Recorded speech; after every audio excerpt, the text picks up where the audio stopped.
মামা এই খোলাটিতে মেলা লাগছে না মামা? কতজন আছে মামা গরু বিক্রি করবে, এনজিও থেকে ঋণ নেবে, নিয়ে কিন্তু এই টিকিট কাটবে। ঠিক। এবং দেখবেন যে এই লটারি যখন চলে যাবে তখন কিন্তু তারা তাদের ভুলটা বুঝতে পারবে। একদম রাইট। আর তার আগে কিন্তু বুঝতে পারবে না। একদম রাইট কথা। আগে কিন্তু বুঝতে পারবে না তারা আসলে কি করতেছে। এই লটারি তাকে যে কত লক্ষ লক্ষ কোটি কোটি টাকা আত্মসাৎ করে নিয়ে যাচ্ছে তারা কিন্তু এখন বুঝতে পারবে না।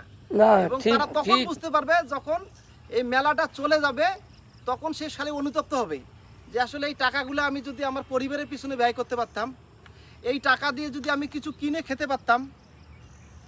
এই মেলাটা আসলে সবার জন্য না। আর আমাদের এলাকায় যেহেতু এখনও সহজ সরল মানুষ, আমাদের এলাকার যেহেতু সহজ সরল মানুষ, তারা কিন্তু আসলে সঠিকটা বুঝতে পারে না কোনটা সঠিক আর কোনটা বেঠিক। একদম নাইস। হ্যাঁ, দেখা যাচ্ছে যে তারা একদম কোথা থেকে টাকা ম্যানেজ করে যে আসলে লটারিগুলো কাটবে। আসলে কি করব, আমার আসলে কিছু করার নাই। আমি যেটুক পারি আমি এই কন্টেন্টের মাধ্যম দিয়ে, ভিডিওর মাধ্যম দিয়ে তুলে ধরার চেষ্টা করতেছি যে এটার কত বড় ভয়াবহতা। এটা যে একটা সামাজিক অবক্ষয়, এটা আসলে সবাই কেউ বুঝে, যারা বুঝবে তারা কিন্তু যাবে না মামা। আর যারা বুঝবে না তারা কিন্তু এই লটারি পিছনে ছুটবে এবং লটারি কেটে হাজার হাজার লক্ষ লক্ষ টাকা ব্যয় করবে এবং ঠিক। পরিবারের ক্ষতি করবে। এদের কি ধরে ধর ব্যবস্থা? ধরে দেওয়ার ব্যবস্থা বলতে আসলে আমাদের ধরা দেওয়ার বিষয়টা হচ্ছে উপর মহলের।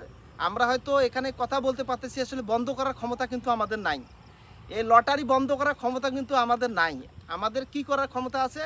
আমাদের এই মেলা, এই লটারি নিয়ে মানুষকে সচেতন করার ক্ষমতা আছে। আমরা ভিডিও করি, ভিডিওর কাজ করি, কন্টেন্ট তৈরি করি এবং মানুষকে সচেতন করার জন্য যেটা করার লাগে আমরা সেটা করব। তাছাড়া আমাদের আসলে সেরকম কিছু করার নাই। তাই আমি বলবো আপনারা এই লটারি সম্পর্কে আগে জানুন। এই লটারি আসলে মানুষকে কি দিতে পারে আর মানুষের কাছ থেকে কী নিতে পারে। এখানে স্বার্থ ছাড়া যেহেতু কেউ আসে না, সেক্ষেত্রে দেখা যাচ্ছে যে কয়েকটা লোকের এখানে স্বার্থ হবে, তাছাড়া সবারই কিন্তু লস হবে, অনেক টাকা তারা হাতিয়ে নিয়ে যাবে।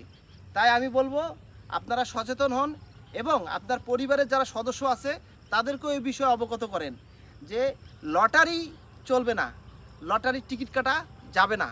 আর এটা ইসলামিক দৃষ্টিতে কিন্তু হারাম, এটা কিন্তু অবৈধ এবং এটা একটা জুয়া।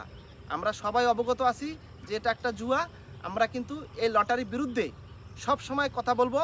এই প্রতিবাদী কণ্ঠস্বর সব সময় অটল থাকবে। আশা করি বুঝতে পেরেছেন। কেউ মনে কষ্ট নেবেন না, আপনাদের সচেতনতা করাই আমার মূল উদ্দেশ্য। ধন্যবাদ।